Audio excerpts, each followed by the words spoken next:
Hello hi everyone, welcome to the channel. कैसे हैं आप लोग? I hope you all are doing great. और आपने टाइटल देख लिया होगा, आज हम बात करने वाले हैं क्लास सेवन्थ की जो आपकी एसपीएल की बुक है, social and political life. And you must be aware about कि पहले से सिविक्स बोलते थे, राइट? बट अब इसका नाम एसपीएल हो गया है। तो इसका हम चैप्टर 1 जो है स्टार्ट करेंगे, जिसका नाम है ऑन इक्वालिटी। ठीक है, this chapter is more about equality के बारे में। ठीक है, तो विदाउट एनी फर्दर डिले हम स्टार्ट करते हैं अपने टॉपिक को।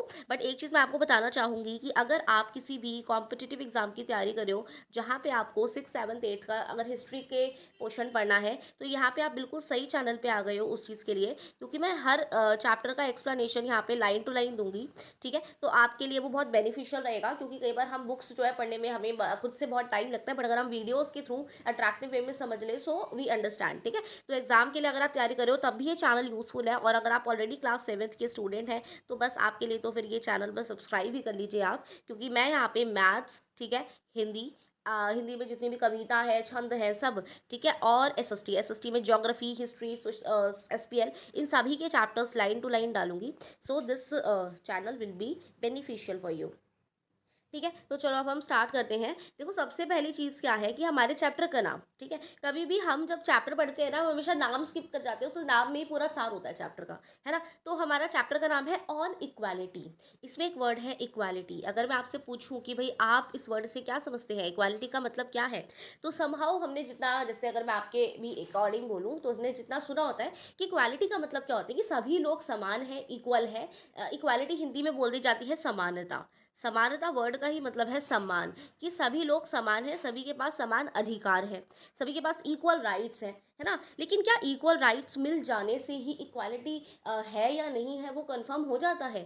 ठीक है, यही हम इस चैप्टर में पढ़ेंगे। तो यहाँ पे पहला टॉपिक है इक्वालिटी इन इंडियन डेमोक्रेसी। आपको पता है हमारी जो इंडिया, हमारी जो कंट्री है, वो एक डेमोक्रेटिक कंट्री है। देखो, डेमोक्रेसी वर्ड का हिंदी में मतलब होता है लोकतंत्र, यहाँ जहाँ पे लोगों का शासन है। अब भाई लोगों का राज कैसे है कि यहाँ पे people have a right to vote. ठीक है, राइट टू वोट है लोगों को। डेमोक्रेसी का मतलब समझा रही हूँ अभी आपको। यहाँ पे लोगों को वोट देने का अधिकार है। वोट के थ्रू वो अपने रिप्रेजेंटेटिव को चुनते हैं, जो उनके बिहाफ पर, ठीक है, पूरा देश चलाएगा। अब सारी जनता, हर एक इंडिविजुअल अगर देश चलाने लग गए, तो वो तो फिर मुश्किल हो जाएगा। करोड़ों की आबादी है, लड़ाइयाँ होंगी, झगड़े होंगे, कॉन्फ्लिक्ट्स होंगे। सो हर एक मिल करके अपना वोट देता है कि एक जैसे होता है ना, क्लास में मॉनिटर को चूज किया जाता है। जो मॉनिटर क्या है, मॉनिटर उन क्लास के बच्चों के बिहाफ पर ही टीचर तक आगे बात पहुंचाता है, राइट? सो अकॉर्डिंगली हमारी इंडिया जो है वो डेमोक्रेटिक कंट्री है, जहाँ पे हर एक को राइट टू वोट है। और वोट देकर वो देश अच्छे से चल पाए, जनता अपना एक रिप्रेजेंटेटिव चुनती है, लेकिन चुनती वो जनता ही है, लोग ही चुनते हैं। So that's why it is called the like for people, by people, to people. ये पढ़ा होगा आपने, है ना? चलिए ना, इक्वालिटी इन इंडियन डेमोक्रेसी। चलो, डेमोक्रेसी तो हमें समझ में आ गया कि हाँ भाई, यहाँ पे लोगों का लोगों के द्वारा ही चुने जाते हैं लोग। अब यहाँ पे इक्वालिटी का क्या मतलब है? देखो, हमारी इंडिया कंट्री में इक्वालिटी को कितनी सराहना दी गई है, इक्वालिटी को कितना माना जाता है, ये तो हम आपको पता होगा। हमारा जो इंडिया का कॉन्स्टिट्यूशन है, वो खुद राइट टू इक्वालिटी प्रोवाइड करता है ना? इंडियन कॉन्स्टिट्यूशन रिकॉग्नाइज करता है कि हर एक पर्सन, हर एक इंडिविजुअल जो इंडिया में रहने वाला इंसान है, वो इक्वल है, सभी लोग इक्वल हैं। दिस मीन्स कि हर एक इंडिविजुअल कंट्री का, इंक्लूडिंग मेल एंड फीमेल, यानी कि वो औरत है, आदमी है, ठीक है, मेल फीमेल है, यानी कि जेंडर के बेस पे, या फिर कास्ट, किसी की कास्ट कुछ है, कोई एससी है, एसटी है, या कोई ईडब्ल्यूएस कैटेगरी से आ रहा है, या जो भी कास्ट है, कोई भी रिलीजन हो, religion in the sense Hindu, Muslim, Sikh, ईसाई, एवरीबडी इज इक्वल। उनका इकोनॉमिक बैकग्राउंड, फाइनेंशियल बैकग्राउंड कुछ भी हो, everybody is recognised as equal by the Indian constitution. तो भाई कानून की नज़रों में हमारे इंडियन कॉन्स्टिट्यूशन में ये लिखा है कि सभी लोग समान हैं। और समान का मतलब ये देख लो, यहाँ पर नेक्स्ट लाइन से आपको समझ जाएगा कि दिस इज नॉट। अब देखो, सभी लोग समान है, ये चीज़ इंडियन कॉन्स्टिट्यूशन ने कह दी कि भाई जो प्राइम मिनिस्टर हैं या जो प्रेसिडेंट हैं हमारे इंडिया के, ठीक है, उन वहाँ से लेकर के जो हमारे डोमेस्टिक वर्कर तक है, अगर आप उनका भी कंपैरिजन करो, so they both are equal according to the constitution और in the eyes of law. ठीक है, तो इंडियन कॉन्स्टिट्यूशन ने हमारे को इक्वालिटी दी है कि भाई एक लॉ बना दिया कि हाँ, सभी का राइट टू इक्वालिटी है, किसी के साथ कास्ट के बेस पे, जेंडर के बेस पे भेदभाव नहीं किया जाएगा, डिस्क्रिमिनेशन नहीं होगा। लेकिन this is not say that inequality ceases to exist. लेकिन क्या आप ये कह सकते हो कि इनइक्वालिटी बिल्कुल ही खत्म हो चुकी है? क्या अभी बिल्कुल भी भेदभाव नहीं होता? नहीं, है ना? समहाउ हम आप अगर अपने आसपास के एनवायरनमेंट में देखेंगे, तो वी, मतलब देखा आपने ये चीज़ें, इट इज़ सैड टू से कि हाँ भाई, अभी भी लड़का लड़की के या फिर औरत आदमी, ठीक है, इनके मेल फीमेल, ठीक है, इनके लेवल पे, जेंडर के लेवल पे अभी भी बहुत ज़्यादा इनइक्वालिटी है कहीं ना कहीं। तो क्या इसका मतलब ये है कि क्योंकि इंडियन कॉन्स्टिट्यूशन ने तो भाई जैसे लॉ बना दिया, ठीक है, हाँ लॉ है कि भाई हाँ हमारे कॉन्स्टिट्यूशन सभी को इक्वल मानता है, जो कि कानून मानता भी है, सभी के उन कानून की नज़रों में सब बराबर है, ठीक है, लेकिन क्या अभी भी पूरी तरह से इक्वालिटी है हमारे समाज में, या अभी भी कहीं ना कहीं इनइक्वालिटी है? ठीक है, तो आपका आंसर मुझे पता है, दैट वुड बी येस, कि हाँ मैम कहीं ना कहीं अभी भी इनइक्वालिटी एग्जिस्ट करती है। तो उसी को तो हमने खत्म करना है, राइट। तो यहाँ पे क्या है कि बट एटलीस्ट ये है कि डेमोक्रेटिक इंडिया में जो प्रिंसिपल ऑफ इक्वालिटी है, ये जो समानता का सिद्धांत है, ठीक है, that all person is recognised as equal, ये चीज़ हमारे एक्चुअली इंडिया में इसकी सराहना काफ़ी है, ठीक है। देन पहले क्या था कि कोई लॉ नहीं था जिससे कि लोगों के साथ जो कभी भेदभाव होता था। अगर आप 1947 जब हमारा देश आज़ाद हुआ है उससे पहले की बात करो, ठीक है, जब इंडियन कॉन्स्टिट्यूशन हमारा बना ही नहीं था, फॉर्म नहीं हुआ था, तब क्या था कि लोगों के साथ पहले जो डिस्क्रिमिनेशन या भेदभाव होता था, चाहे वो जाति के बेस मतलब कास्ट के बेसिस पर हो, मेल फीमेल के बेसिस पर हो, ठीक है, तो पहले कोई लॉ नहीं थे कि हम लोगों को प्रोटेक्ट कर पाते जो उनके साथ डिस्क्रिमिनेशन भेदभाव होता था। इल ट्रीटमेंट मतलब बुरा व्यवहार होता था। आपने देखा होगा कि मंदिर में भी जैसे कि अच्छा तुम पुअर हो तो तुम मंदिर में नहीं जा सकते हो, ठीक है, खाली रिच लोग जा सकते हैं। So these kind of ill treatment, untouchability, छुआछूत जिसे हिंदी में बोलते हैं, ये थी कि हमें इसको टच नहीं करना क्योंकि ये इस पर्टिकुलर कास्ट से है या इस पर्टिकुलर रिलीजन का है। सो ये चीज़ें खत्म करनी बहुत ज़रूरी है आजकल के टाइम में। और अब तो मतलब उतनी नहीं है, बट हाँ कहीं ना कहीं है, क्योंकि अब कॉन्स्टिट्यूशन है, लॉ है, तो आप किसी के साथ डिस्क्रिमिनेशन भेदभाव नहीं कर सकते। लेकिन पहले क्या था, अर्लियर ऐसा कोई लॉ नहीं था जब तब डिस्क्रिमिनेशन या भेदभाव या जो लोगों के साथ इल ट्रीटमेंट, बुरा व्यवहार होता था, तो हम उस चीज़ों को रोक नहीं पाते थे, ठीक है। Now there are several that works to see the people are treated with dignity as equal. अब तो हमारे लॉ भी बने हुए हैं, देयर आर मैनी थिंग्स कि यहाँ पे अब क्या है कि लोगों को डिग्निटी के साथ और एज इक्वल ही हमें ट्रीट करना है, ठीक है। अब क्या है कि अच्छा यहाँ पे एक इमेज दे रखी है, ये दीवार फिल्म अगर आपने देखी हो 1975 में आई थी, तो उसकी है कि यहाँ पे एक बॉय जो है वो शू शाइन का वर्क करता है, यानी कि पॉलिश करता है, जूतों को चमकाता है लोगों के। तो उसको जो ये जो इंसान है ये कॉइन देता है थ्रो करके, यानी कि फेंक के, उसके ऊपर फेंक के, उसकी जो कमाई है बच्चे की मेहनत की उसको फेंक करके देता है। तो यहाँ पे बच्चा जो है वो फील करता है कि उसके काम में जो डिग्निटी है, या उस वो जो इंसान है उसको डिग्निटी के या रिस्पेक्टफुल तरीके से फीस नहीं दे रहा है, ठीक है, तो उसे लगता है कि भाई वो उसे इंसिस्ट करता है कि आप मुझे ये तरीके से रिस्पेक्टफुली दो। तो इट्स लाइक दैट कि वर्क कोई भी हो, हमें किसी भी तरह से किसी के भी साथ रिस्पेक्टफुली मतलब चलना है, मतलब डिग्निटी होनी चाहिए, ठीक है। आप किसी से भी बात कर रहे हो, चाहे वो कोई भी काम करते हैं, हर एक काम की अपनी इंपॉर्टेंस है, तो हमें सबको रिस्पेक्टफुली डिग्निटी के साथ सबके साथ डील करना है और सभी को इक्वल कंसिडर करना है। समझ रहे हो, ये है मेन यहाँ पे बात। अच्छा अब हम बात कर रहे थे कि हमारा जो इंडियन कॉन्स्टिट्यूशन है उसने मतलब इक्वालिटी, राइट टू इक्वालिटी है, तो हम यहाँ पे उसी के बारे में थोड़ा और डिटेल में पढ़ेंगे कि जो रिकॉग्निशन ऑफ इक्वालिटी है उसमें क्या क्या प्रोविजंस है, यानी कि हमारा जो कॉन्स्टिट्यूशन जो राइट टू इक्वालिटी प्रोवाइड कराता है और कहता है कि सभी लोग इक्वल है इन द आइज ऑफ लॉ, उसका एक्चुअल में कितना और क्या मतलब है, ये हम इसे सीखेंगे। देखो इसका मतलब क्या है कि first that according to the constitution the equality is given to all of us, that means every person is equal before the law, कि भाई in the eye of law, कानून के सामने हर एक पर्सन इक्वल है, ठीक है। व्हाट दिस मीन, इसका मतलब क्या है कि कानून के सामने हर एक पर्सन पूरी तरह से इक्वल है। क्या जो प्रेसिडेंट है और क्या जो एक आम जनता है वो इक्वल है? यस इक्वल है, वही मैं आपको बता रही हूँ। तो इज दैट, इसका मतलब इस इक्वालिटी का मतलब सिर्फ ऐसे छोटा मोटा नहीं है, इसका मतलब यही है कि from the president of the country, जो हमारी कंट्री के प्रेसिडेंट है, और अगर मान लो एक कांता एक डोमेस्टिक वर्कर है जो हाउस हेल्पर है, ठीक है, हाउस हेल्प है, तो वो तक वो दोनों ही इक्वल है कानून के सामने। अगर दोनों में से कोई भी लॉ को डिसरिस्पेक्ट करेगा या किसी भी कानून को तोड़ेगा तो सजा दोनों को ही होगी,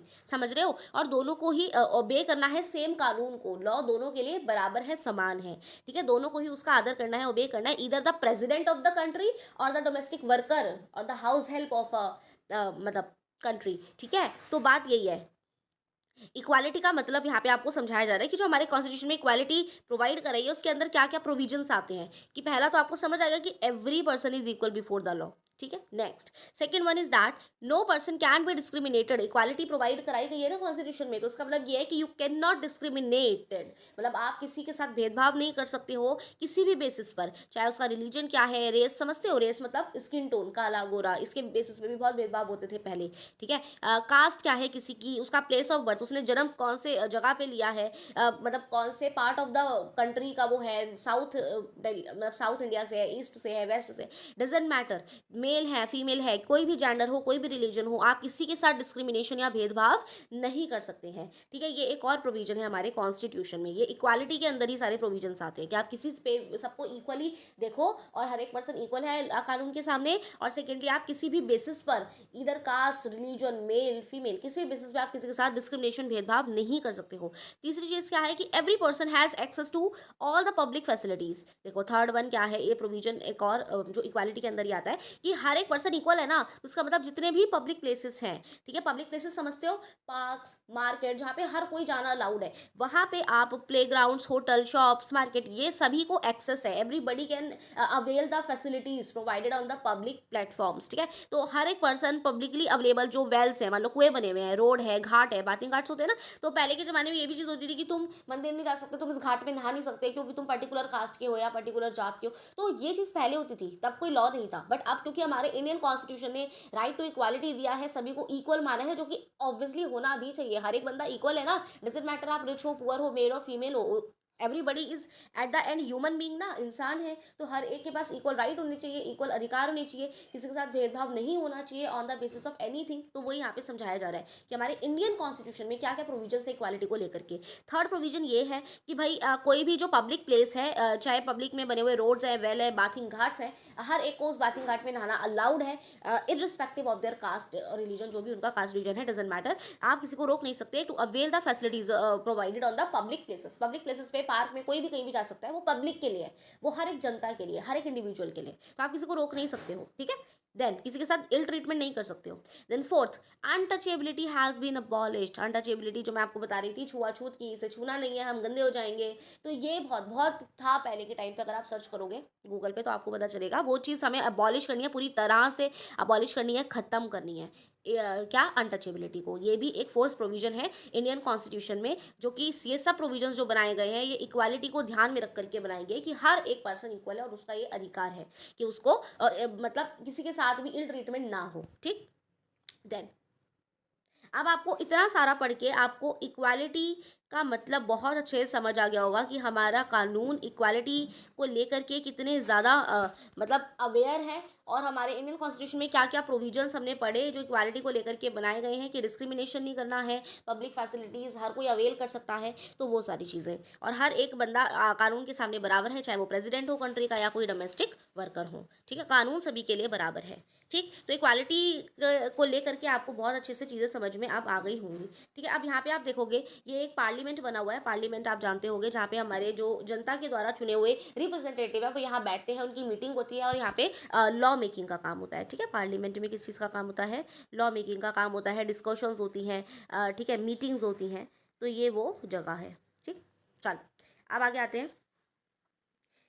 अब ठीक है भाई, अब एक बात होती है कि कॉन्स्टिट्यूशन ने तो भाई इक्वालिटी के लिए लॉ बना दिए, तो क्या सिर्फ लॉ बनाना ही, मतलब सिर्फ लॉ बनाने से या उस कॉन्स्टिट्यूशन की हमारी डॉक्यूमेंट में लिख देने से कि सभी लोग इक्वल हैं, क्या एक्चुअली आपको हर जगह इक्वालिटी नज़र आती है, या अभी भी हमें ज़रूरत है इस अवेयरनेस को फैलाने की कि हाँ सभी लोग इक्वल हैं, कास्ट के बेसिस पे या किसी भी बेसिस पे आप किसी के साथ डिस्क्रिमिनेशन नहीं कर सकते हो। ये चीज़ अभी भी क्या सिर्फ लॉ बनाने से तक ही सीमित है? क्या सिर्फ लॉ बनाने से इक्वालिटी आ जाएगी? नहीं, उसका इम्प्लीमेंटेशन कितना हो रहा है ग्राउंड लेवल पे, वो भी तो देखना है। तो देखो दो वेज हैं, दो तरीके हैं कि गवर्नमेंट जो है ट्राई करती है कि इक्वालिटी को इम्प्लीमेंट किया जाए, ठीक है, जो कि गारंटेड है इन द कॉन्स्टिट्यूशन में, जो कॉन्स्टिट्यूशन में लिखा हुआ है उस इक्वालिटी को क्या पूरी तरह से मतलब ग्राउंड लेवल पे इम्प्लीमेंट हो, सभी को समझ में आए कि हाँ एवरी इंडिविजुअल इज इक्वल, ठीक है।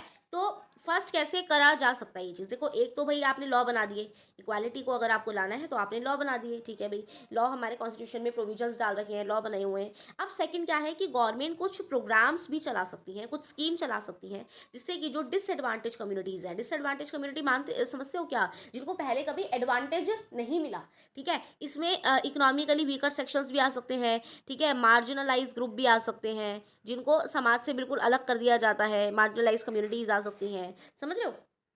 तो जो डिसएडवांटेज कम्युनिटीज़ है, जिनको पहले एडवांटेज नहीं मिला, एक उनके लिए कुछ प्रोग्राम, कुछ स्कीम गवर्नमेंट चला सकती है, ताकि उनके साथ जो पहले भेदभाव होता हुआ आया है अब वो चीज़ खत्म हो सके, ठीक है। So there are several laws in India, हमारे इंडिया में बहुत सारे लॉ हैं जो कि प्रोटेक्ट करते हैं हर एक पर्सन के राइट को, कि भाई सभी को इक्वली ट्रीट किया जाए, और अगर किसी को इक्वली ट्रीट नहीं किया जा रहा, उसके किसी अधिकार का, आपको पता है एक राइट होता है रेमेडी, ठीक है। उसका मतलब क्या है कि आपके जितने भी राइट्स हैं, अगर आपको वो राइट जो आपके है, आपके जो 6 फंडामेंटल राइट्स है, वो सभी को पता होनी चाहिए। It is very very important. अगर आपको नहीं पता, आप अभी जाओ, वीडियो को पॉज करके गूगल पे जाओ और जाके देखो कि आपके क्या क्या, जैसे राइट टू फ्रीडम, ठीक है, right to freedom of speech, right against exploitation, ये आपके अधिकार हैं। ठीक है, तो जितने भी राइट है किसी भी इंसान के, वो सभी के हैं, हर एक इंडिविजुअल के पास कुछ मौलिक अधिकार हैं, और अगर उसका उल्लंघन होता है, उसको कोई तोड़ता है, उनके अधिकारों को लोगों से कोई छीनता है, तो एक रेमेडी का राइट भी होता है कि आप जाकर के सुप्रीम कोर्ट तक ये चीज़ लेके जा सकते हो।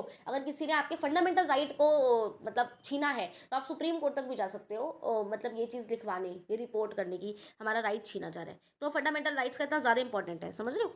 ये नहीं कि सीधा लोअर लेवल के कोर्ट में जाओगे या हाई कोर्ट में जाओगे, नहीं जी नहीं, सीधा आप सुप्रीम कोर्ट में जा सकते हो if your fundamental right has been मतलब छीना जा रहा है आपसे। ठीक है, चलिए, तो यहाँ पे क्या था, हम क्या पढ़ रहे थे, यस। अच्छा, आई होप आपको समझ में आ रहा हो। आप मुझे कमेंट करके बता सकते हो कि आपको कैसा लग रहा है वीडियो। मैं कोशिश करती हूँ हर एक लाइन को बहुत अच्छे से एक्सप्लेन करूँ, और उस पर जो मेरे भी व्यूज़ है, मैं वो अपने भी व्यूज़ दूँ, ताकि जब आप मेरी ये वीडियो सुन रहे हो, आपको बहुत सारी नॉलेज मिले। मेरा यही एक मोटिव होता है, जितनी मेरे पास है, और बाकी तो हम लोग साथ में सीखते हैं, लर्न करते हैं हर चीज़ को, राइट। तो बहुत ज़रूरी है कि आप वीडियो को ध्यान से सुने, एंड देन आप उसको दोबारा से जब आप रीड आउट करोगे चैप्टर को, तो आपको लगेगा कि हाँ जी, हमने बहुत अच्छे से समझा है। तो मैं ऐसे इस तरीके से वीडियो बनाती हूँ, लेंथ कितनी हो जाए वीडियो की डजेंट मैटर। अभी ये पार्ट 1 मतलब मुझे लगता नहीं है पूरा चैप्टर एक पार्ट में हो पाएगा, तो ये है आपका पार्ट 1। ठीक है, पार्ट 2 भी जल्दी आएगा, और अभी पार्ट 1 कंप्लीट नहीं हुआ है, मैं भी ये पूरा पैराग्राफ कराती हूँ फिर। ठीक, चले। तो क्या बात है कि इंडिया में, ठीक है, बहुत सारे लॉ हैं जो कि हम बने हुए हैं लोगों के लिए। इन एडिशन टू लॉज के अलावा हम क्या करना चाहिए, the government has also setup several schemes. Government ने भी बहुत सारी स्कीम्स, प्रोग्राम्स चलाए हैं, जिससे कि इम्प्रूव हो सके मतलब जो कम्युनिटी है हर एक में, उसमें जो इंडिविजुअल रहता है, उसके जो पहले अनइक्वल ट्रीट किए जाते थे सेवरल सेंचुरी से, जिनके साथ इल ट्रीटमेंट होता था, उनको भी अब उनकी लाइफ भी इम्प्रूव हो, उनके साथ भी इक्वालिटी का व्यवहार हो। तो ये 2 तरीक़ों से हो सकता है, एक तो बाय लॉ मेकिंग, ठीक है, और बाय प्रोग्राम्स एंड स्कीम जो कि गवर्नमेंट चलाती है। अब एक ऐसा प्रोग्राम और स्कीम जिसको आप बोलते हैं मिड डे मील स्कीम, ये भी गवर्नमेंट के द्वारा चलाई गई थी, और इससे भी बहुत ज़्यादा फ़ायदा हुआ है। दिस स्कीम, ये जो स्कीम्स होती हैं, ये इंश्योर करती हैं कि सभी को, उन पीपल को अपॉर्चुनिटी मिले, ग्रेटर अपॉर्चुनिटी मिले, जिनको पास में अपॉर्चुनिटी नहीं मिल पाई है, जिनका पास में कोई मतलब बेनिफिट नहीं हुआ है, उनको भी एक अपॉर्चुनिटी और बेनिफिट मिला जाए। अब ये कौन से बेनिफिट और अपॉर्चुनिटी की बात हो रही है, हम ये समझते हैं। आपने अब पहले इसे पढ़ने से पहले आप मेरी बात सुनो। आपने पहले देखा होगा कि जो भी ईडब्ल्यूएस कैटेगरी है, यानी कि इकोनॉमिकली वीकर सेक्शन, जिनका फाइनेंशियल स्टेटस उतना ज़्यादा अच्छा नहीं है, ठीक है, या जितनी भी डिसएडवांटेज कम्युनिटीज़ हैं, ठीक है, जो बैकवर्ड क्लासेस के लोग हैं, ठीक है, तो अब इनके साथ जो पहले इल ट्रीटमेंट होता था, ठीक है, अब लॉ बन गए हैं, तो इतना ज़्यादा इनके साथ अनइक्वल ट्रीटमेंट नहीं हो सकता है। इनको भी पता है कि एवरीबडी इज इक्वल, तो आप हमारे साथ गलत व्यवहार नहीं कर सकते हो। तो गवर्नमेंट इनके लिए कुछ स्कीम्स या प्रोग्राम भी चलाती है, सो दैट इनका भी पूरा पार्टिसिपेशन सोसाइटी में हो। जैसे क्या होता था, जो मतलब डिसएडवांटेज कम्युनिटी के बच्चे हैं, उन्हें पहले स्कूल में नहीं भेजा जाता था। क्यों? क्योंकि उनके पेरेंट्स सोचते थे कि हमारे पास उतना इनफ पैसे तो है नहीं, तो बच्चों को पहले खिलाएं या फिर स्कूल में भेजें। अब आप ये खुद समझते हो, किसी का अगर फाइनेंशियली कोई उतना ज़्यादा स्ट्रांग नहीं है, फाइनेंशियल लेवल उनका ठीक नहीं है, फाइनेंशियल लेवल से वो वीक है, ठीक है, तो वो क्या अपने बच्चों को एजुकेशन पे ध्यान देंगे पहले, या उनको पहले खाना खिलाने पे ध्यान देंगे? तो पहले तो पेट पूजा फिर काम दूजा ना। तो वो लोग पेरेंट्स सोचते थे, जो डिसएडवांटेज कम्युनिटी थी या जो इकोनॉमिकली वीकर सेक्शन थे, तो क्या उनके बच्चों को पढ़ने का अधिकार नहीं है? जब भाई जब आप कह रहे हैं कि everybody is equal, everybody has a right to education, भी अभी बीच में इसलिए बना था, आर्टिकल 21 है, अगर आपको पता हो तो, राइट टू एजुकेशन, हर एक बच्चे को, 6 से 14 वर्ष के सभी बच्चों को फ्री एंड कंपलसरी एजुकेशन का राइट है, ठीक है। तो ये चीज़ है, क्या जो ईडब्ल्यूएस कैटेगरी के बच्चे हैं, जो डिसएडवांटेज कम्युनिटीज़ हैं, चाहे वो फाइनेंशियली वीक हो, क्या उन्हें उनके जो बच्चे हैं वो भी कल को एक बड़े होकर समाज के नागरिक बनेंगे, तो क्या उन्हें पढ़ने का अधिकार नहीं है? बिल्कुल अधिकार है। तो इसलिए उनको एजुकेशन नहीं मिल पाती थी, क्योंकि उनके पेरेंट्स का फाइनेंशियल प्रॉब्लम था, ठीक है, इसलिए राइट टू एजुकेशन और बहुत सारे राइट आए। बट मैं आपको मेन क्या बात समझा रही हूँ, एक गवर्नमेंट ने प्रोग्राम चलाया which is called mid day meal scheme. जो मिड डे मील प्रोग्राम था, ये स्टार्ट हुआ है तमिलनाडु स्टेट से, ठीक है, तमिलनाडु स्टेट से ये स्टार्ट हुआ है प्रोग्राम। और इसके तहत क्या था, मैं आपको वो समझा देती हूँ, ठीक है।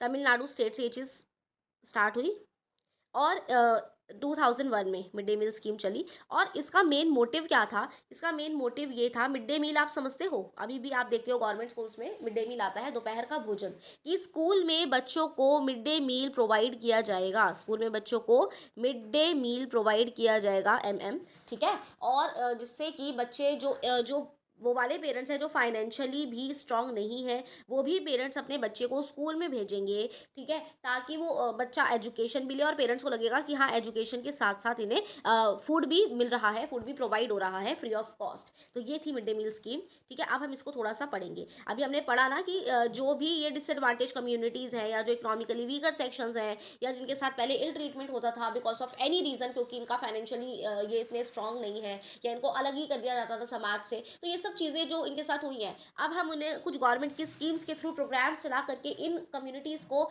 एडवांटेज या बेनिफिट प्रोवाइड करा सकते हैं, इनको एक्चुअली इनकी स्थिति को अपलिफ्ट कर सकते हैं और उससे बाकी जो अदर पीपल है उन्हीं के इक्वल ला सकते हैं। तो कैसे ला सकते हैं? बाय लॉ मेकिंग और बाय द गवर्नमेंट स्कीम्स और प्रोग्राम। इसमें से हम एक पढ़ने वाले हैं स्कीम, जो कि है mid day meal scheme. So one of the step, I hope आपको समझ आया होगा, मैंने अपनी तरफ से अच्छे से समझाने की कोशिश करी है। आई डोंट नो राइटिंग आपको कितनी समझ में आई होगी, बट जो मैं बोल रही हूँ अगर आपने उस पर फोकस किया है सो यू मतलब you will be getting the point, ठीक है। तो वन ऑफ द स्टेप जो गवर्नमेंट ने लिया है, जो गवर्नमेंट के उसमें इंक्लूड है कि जो स्कीम चलाई गई है, that is the mid day meal scheme.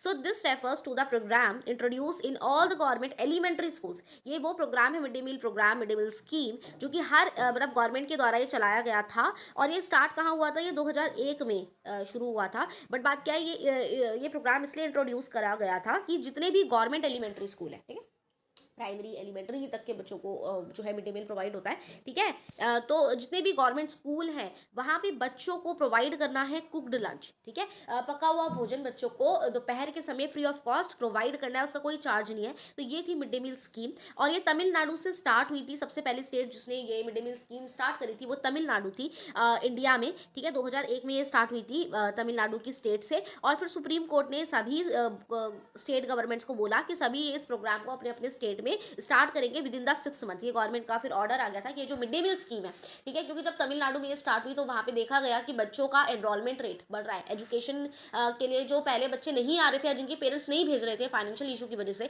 अब वो अपने बच्चों को स्कूल भेज रहे हैं और बच्चों का एनरोलमेंट रेट बढ़ रहा है, क्योंकि उनका अब वो जो भूखे रहते थे अब वो उनका यहाँ पे पेट भर जाएगा, उनको मिड डे मील मिल जाएगा, वो खा लेंगे और साथ साथ फिर पढ़ाई भी करेंगे, ठीक है। पहले क्या होता था कि बच्चे को घर भेजा जाता था खाना खाने के लिए और बच्चे खाना खाने जाते थे और स्कूल में वापस ही नहीं आते थे, क्योंकि उन्हें पता था स्कूल में आके पढ़ना ही है, ठीक है। और उनका इंटरेस्ट भी नहीं होता था क्योंकि कई बार उन्हें घर पे खाना नहीं मिला प्रॉपर। तो जब बच्चे का भूखा है तो वो कैसे पढ़ेगा, राइट। तो इस मिड डे मील स्कीम से ये चीज़ हुई कि दिस प्रोग्राम से बहुत सारे पॉजिटिव इफेक्ट आए। तो सुप्रीम कोर्ट ने बोला कि 6 महीने के अंदर अंदर, ये तमिलनाडु से तो हो गया है, लेकिन 6 मंथ के अंदर अंदर हर एक स्टेट गवर्नमेंट को अपने गवर्नमेंट स्कूल्स में ये प्रोग्राम, इस स्कीम को स्टार्ट करना है, ठीक है, मतलब इम्प्लीमेंट करना है, ठीक है। तो इस प्रोग्राम के बहुत सारे पॉजिटिव इफेक्ट थे जिसमें क्या था कि जो पुअर चिल्ड्रन थे उनकी एनरोलमेंट रेट बढ़ रही थी, बच्चे रेगुलर स्कूल अटेंड कर रहे थे। और जो टीचर रिपोर्टेड दैट अर्लियर, अच्छा, टीचर्स की रिपोर्ट के अकॉर्डिंगली पहले ये था कि पहले बच्चे कम आते थे, लेकिन अब वो चिल्ड्रन बढ़ रहे थे, ठीक है, एनरोलमेंट रेट बढ़ रहा था।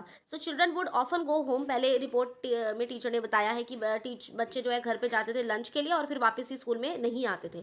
बट क्योंकि अब मिड डे मील स्टार्ट हो गया था, स्कूल में प्रोवाइड कराया जा रहा था स्कूल में, तो बच्चों का बच्चे रोज स्कूल भी आ रहे थे, पढ़ाई भी कर रहे थे, क्योंकि उनको लंच भी यहाँ पे मिल रहा है आराम से। तो अटेंडेंस इनकी इंप्रूव हुई, बच्चों की एनरोलमेंट रेट बढ़ा, ठीक है। और जो उनकी मदर थी पहले उनको भी अपना काम वगैरह इंटरप्ट करके छोड़ करके बच्चों को पहले फीड करना पड़ता था, भोजन खिलाना पड़ता था घर पे ड्यूरिंग द डेज के बीच में, लेकिन अब उनको ये चीज़ करने की मदर्स को जरूरत नहीं थी, क्योंकि बच्चा स्कूल में उसको mid day meal cooked lunch मिल रहा था, ठीक है। तो मिड डे मील स्कीम के बहुत सारे फायदे हुए, जिससे कि एजुकेशन का लेवल भी बढ़ेगा। देखो, जब बच्चे स्कूल आएंगे, पढ़ेंगे, एनरोलमेंट रेट बढ़ेगी, तो भाई ऑब्वियसली हमारा और एजुकेशन का लेवल बढ़ेगा जब इंडिविजुअल्स में, तभी तो देश प्रगति करेगा, ग्रो करेगा, राइट। तो आगे बढ़ते हैं। This programme has also help reduce caste prejudice. देखो, इससे जो कास्ट प्रेजुडिस, आप प्रेजुडिस का मतलब जानते हो? प्रीजुडिस मतलब प्री जज, किसी को भी प्री जज कर लेना कि अच्छा ये इस कम्युनिटी से है तो ये ऐसे होंगे। This is called prejudice, which is wrong है। स्टीरियोटाइप, प्रेजुडिस, ये सब नेगेटिव वर्ड्स हैं, आपको पता है। देखो, तो ये जो प्रोग्राम, अभी हम आगे और इन वर्ड्स को एक्सप्लेन मतलब चीज़ों को पढ़ेंगे, डोंट वरी, ठीक है। अभी जो आपको समझा रही हूँ, जो चैप्टर में लिखा है वो आप ध्यान से सुनते जाइए। This programme is also help reduce caste prejudice because यहाँ पे क्या है, देखो, इससे कास्ट प्रेजुडिस कम हुआ। क्योंकि क्या, क्योंकि सभी बच्चे जब खाना खा रहे हैं ना, यहाँ पे एक इमेज भी देखो, यहाँ पे जितने भी बच्चे खाना खा रहे हैं सब एक साथ बैठ के खाना खा रहे हैं। किसी को ये मैटर नहीं करता कि कौन किस बैकग्राउंड से है, किसकी क्या कास्ट है। एक जो टीचर है वो सभी बच्चों को बराबर मात्रा में खाना दे रही हैं, irrespective of their gender, caste. तो यही तो इक्वालिटी लानी है है ना? यही तो इक्वालिटी है कि किसी के भी साथ कास्ट के बेसिस पे किसी भी तरीके से भेदभाव ना हो। तो क्या हो रहा था कि इस प्रोग्राम से क्या हुआ कि कास्ट प्रेजुडिस कम हुआ, यानी कि क्योंकि चिल्ड्रन ऑफ ऑल कास्ट, हर एक कोई कास्ट का बच्चा स्कूल में मील खा रहा है टुगेदर, साथ में बैठ कर के मील खा रहे थे and in quite few places पे अच्छा जो अब ये कुक्ड लंच लंच बनाया जा रहा है बच्चों को, तो ये कोई बना भी तो रहा होगा जो प्रोवाइड हो रहा है लंच बच्चों को फ्री ऑफ कॉस्ट। तो उसके लिए दलित वुमेन्स को रखा जाता था। आप जानते होंगे उनको, डॉक्टर भीमराव अंबेडकर, ये भी महार कास्ट से थे, दलित थे। तो दलित जो लोग होते थे पहले उनको ज़्यादा वो नहीं दिए जाते थे, प्रायोरिटी पे नहीं रखा जाता था, ठीक है। और खुद भीमराव अंबेडकर जी जो अब फादर ऑफ कॉन्स्टिट्यूशन माने जाते हैं, उन्होंने भी ये जो इनइक्वालिटी है वो फेस करी है अपने कास्ट के बेसिस पे, उसकी वजह से। तो वही है कि हर एक कोई इक्वल है, ठीक है, इरिस्पेक्टिव ऑफ कास्ट जेंडर। तो दलित वुमेन्स को रखा जाता था कि वो बच्चों के लिए मील कुक करेंगी, जिससे क्या हुआ कि दलित वुमेन को भी एम्प्लॉयमेंट मिली, ठीक है। तो the mid day meal programme जो था, इससे हर किसी को फ़ायदा हुआ। इससे रिड्यूस हुई हंगर ऑफ पुअर स्टूडेंट, जो पुअर स्टूडेंट थे, गरीब घर से बच्चे आते थे, उनकी हंगर भूख मिटी, जिससे वो स्कूल आने लग गए रेगुलरली। और पहले जो वो कॉन्सेंट्रेट नहीं कर पाते थे अपने एम्प्टी स्टमक की वजह से, अब वो स्कूल में पढ़ाई में भी कॉन्सेंट्रेट करने लग गए, ठीक। तो मिड डे मील स्कीम से बहुत ज़्यादा फायदे हुए डेफिनेटली। अब देखो जो ये आपने यहाँ पे इमेज देखी है ना, जहाँ पे मिड डे मील बच्चों को प्रोवाइड किया जा रहा है, ये उत्तराखंड का एक गवर्नमेंट स्कूल है, वहाँ पे मिड डे मील सर्व किया जा रहा है सभी बच्चों को। तो ये वो इमेज दिखाई गई है, ठीक। अभी हमने यहाँ तक पढ़ लिया है। अब हमारे 2 पैराग्राफ बचे हैं और ये था पार्ट 1 ऑफ दिस चैप्टर, ठीक है, जहाँ पे मैंने प्रॉपरली हर एक लाइन को एक्सप्लेन करा है अच्छे से, ठीक है। हम 2 पैराग्राफ पढ़ने के बाद, ठीक है, यहाँ तक हम कंप्लीट कर लेंगे पार्ट 1 में। उसके बाद जो ये इशू ऑफ इक्वालिटी कि भाई क्या क्या इशू, अब ठीक है इक्वालिटी है और गवर्नमेंट प्रोग्राम भी चलाई है, स्कीम्स भी चलाई हैं ताकि इक्वालिटी बनी रहे, उसके बावजूद भी क्या क्या इक्वालिटी के सामने इश्यूज आते हैं, ठीक है, कैसे इनइक्वालिटी हो रही है, ठीक है। ये हमारा हम करेंगे discuss part 2 of the video. और उसके लिए आपको you have to subscribe the channel so that आप कोई भी वीडियो मिस आउट ना करें, ठीक। तो अभी हमारे जो 2 पैराग्राफ रह गए हैं, हम इसको भी कंप्लीट कर लेते हैं। चलिए आगे देखते हैं। अब हमने देख लिया कि बच्चों की स्टमक एम्प्टी थी तो वो कॉन्सेंट्रेट नहीं कर पाते थे, but mid day meal scheme आने से बच्चे जो है स्कूल में आ रहे थे। अब आगे इस पर हमने बहुत सारे डिटेल में चर्चा कर लिया। अब आप मुझे लगता है एक पूरा पेज लिख सकते हो, ठीक है। Then while government programmes play an important role in increasing equality of opportunity, definitely जो गवर्नमेंट प्रोग्राम बनाती हैं, स्कीम्स ये जो चलती हैं, ठीक है, इनकी वजह से हाँ भाई इक्वालिटी को बढ़ाया जा सकता है और इससे अपॉर्चुनिटी, ठीक है, सभी को प्रॉपर अपॉर्चुनिटी मिले, बेनिफिट मिले हर एक इंडिविजुअल को प्रॉपर बराबर का, तो वो चीज़ होती है। So there is much that still need to be done, लेकिन अभी भी बहुत सारी चीज़ें हैं जो कि करनी बाकी हैं। While the mid day meal programme has help increase the enrolment rate and attendance of poor children in the school, ठीक है, मिड डे मील प्रोग्राम जो चला था उससे बहुत ये मदद हुई है कि हाँ एनरोलमेंट रेट बढ़ा है, जो पुअर चिल्ड्रन है उनकी अटेंडेंस स्कूल में बढ़ी है, डेफिनेटली बढ़ी है। Go ahead.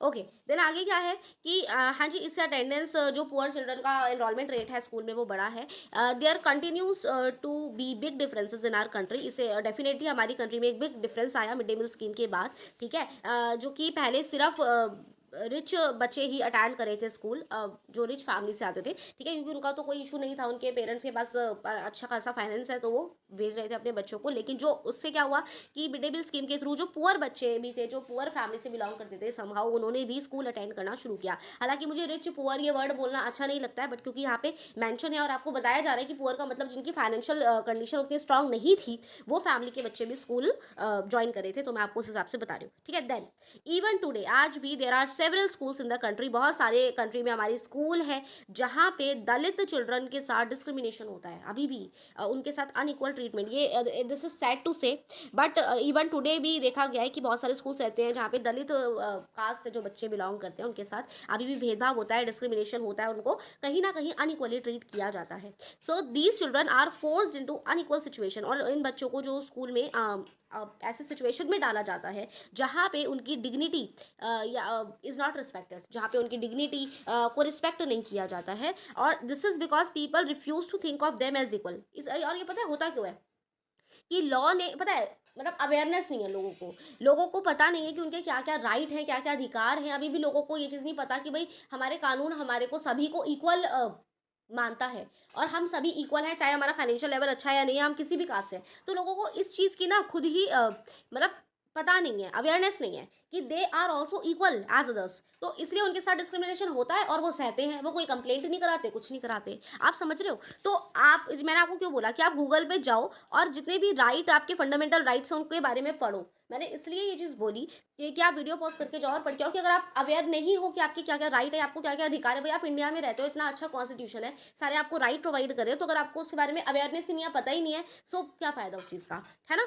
तो यही चीज़ है कि लोगों के साथ कई कई जगह अभी भी डिस्क्रिमिनेशन होता है स्कूल्स में कई बच्चों के साथ उनकी कास्ट के बेस पे या किसी भी बेस पे। उसका रीज़न क्या है? क्योंकि उनको अवेयरनेस ही नहीं है कि उनके अधिकार है, कि वो इक्वल है, सभी के समान है, तो उनके साथ डिस्क्रिमिनेशन नहीं हो सका। दे कैन रिफ्यूज़ कि अगर उनके साथ डिस्क्रिमिनेशन हो रहा है तो। But lack of awareness is the मतलब बहुत बड़ा इशू है, ठीक है? तो आगे अब ये जो हमारा ये लास्ट पैराग्राफ इस वीडियो के लिए बचा है वो हम पढ़ लेते हैं और इसके साथ हमारा पार्ट 1 हो जाएगा कंप्लीट, ठीक है? एंड ऑलरेडी 32 मिनट्स की वीडियो हो चुकी है, आई थिंक ये 35 मिनट तक जाएगी, बट डज़न्ट मैटर कि लेंथ क्या है। व्हाट मैटर्स इज़ कि भाई आपको अच्छे से अंडरस्टैंडिंग हुई हो। तो अगर आपकी अंडरस्टैंडिंग हुई है, so you know what you have to do, right? And आगे की वीडियोज़ भी आपको मिलती रहें, सो you please consider this, ठीक?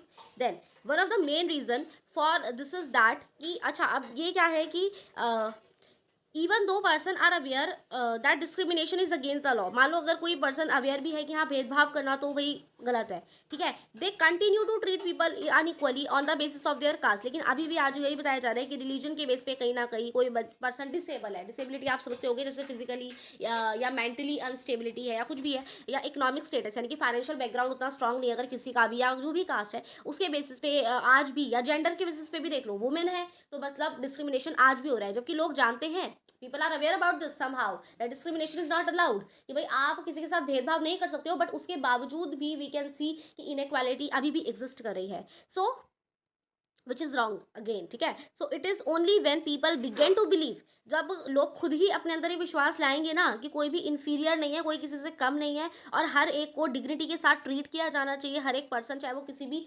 Irrespective of their religion, caste, creed, कहीं से भी वो है, कोई भी कास्ट है, कोई भी रिलीजन है, हर एक पर्सन डिज़र्व करता है एक डिग्निटी के साथ, रिस्पेक्टफुली तरीके से उनके साथ व्यवहार हो, बिहेवियर हो हर एक का, और उनको साथ इल ट्रीटमेंट ना हो। जब ये विश्वास हर किसी में आ जाएगा ना, कि जब वो खुद पे बिलीव करेंगे कि हाँ भाई हम इन्फीरियर नहीं है, तब जा करके जो प्रेजेंट एटीट्यूड है वो चेंज किया जा सकता है। हर एक इंडिविजुअल अपने साथ जब भेदभाव होने वाली आवाज़ को रोकेगा ना, तभी वो जा करके चीज़ें एक्चुअल में सोसाइटी में चेंज होंगी, जो इनइक्वालिटी है वो खत्म होगी।